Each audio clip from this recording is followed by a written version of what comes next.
Hello po, magandang araw. Welcome back po sa aking YouTube channel. Kumusta po kayong lahat? For today's video, gagawa po tayo or tuturo ko po sa inyo kung paano gumawa ng napakasimple at super stable po at pipeable po na Yema frosting. So first po, kailangan po natin ng 3 large egg yolks. Kung maliliit po yung mga eggs na available nyo po, pwede nyo pong gawing 4 egg yolks. At kailangan natin ng 1 can ng condensed milk.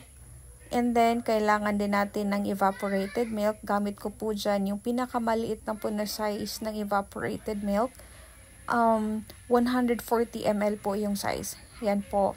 You can use any kind of brand po ng evaporated milk. Next po is kailangan po natin ng 1/4 cup po ng cornstarch.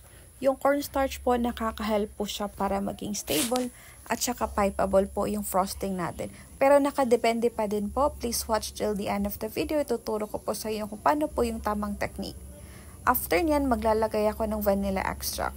Ito po ay optional pero mas maganda po na may vanilla extract. Yung vanilla extract din po, nakaka-help po din po siya na para maging mabango po yung frosting natin.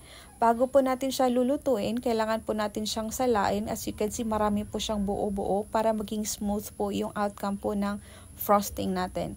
At saka lulutuin lang po natin siya ng low to medium heat. Huwag po masyadong malakas yung apoy para di po masunog. So once pag nag-start na po tayo, continuous na po yung paghalo. At saka, as you can see po, habang tumatagal, mas lumalapot po siya. Sa mga nagtatanong dyan kung kailan natin or paano natin malalaman if okay na po yung frosting or hindi po undercook is magiging malapot po siya.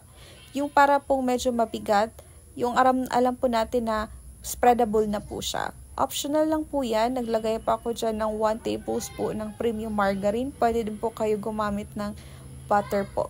Just to balance out lang po yung tamis. And then, before po natin siya ilagay sa cake, kailangan po natin i-rest po muna. So, ang ginawa ko po, pinalamig ko po at nilagay ko po sa chiller. Once na nag-set or lumamig na po yung frosting natin, mas gaganda pa po siya, mas lalapot po siya. At ipapakita ko po sa inyo kung gaano po siya ka-pipeable po at napaka-stable po. So, ayan, after 2 hours ko po na nilagay sa chiller, pwede din po na i-rest po natin siya overnight. So, bale, advanced nyo po siyang gagawin, tsaka kinabukasan nyo na po siya i-apply po sa cake. As you can see, napakadali po niyang ilagay po sa cake, napaka-spreadable po. Sa mga gusto po ng recipe, please see at the end of the video, andun po, lalagay ko po yung full list po ng ating Yema frosting. Maraming salamat po sa suporta and till next time po.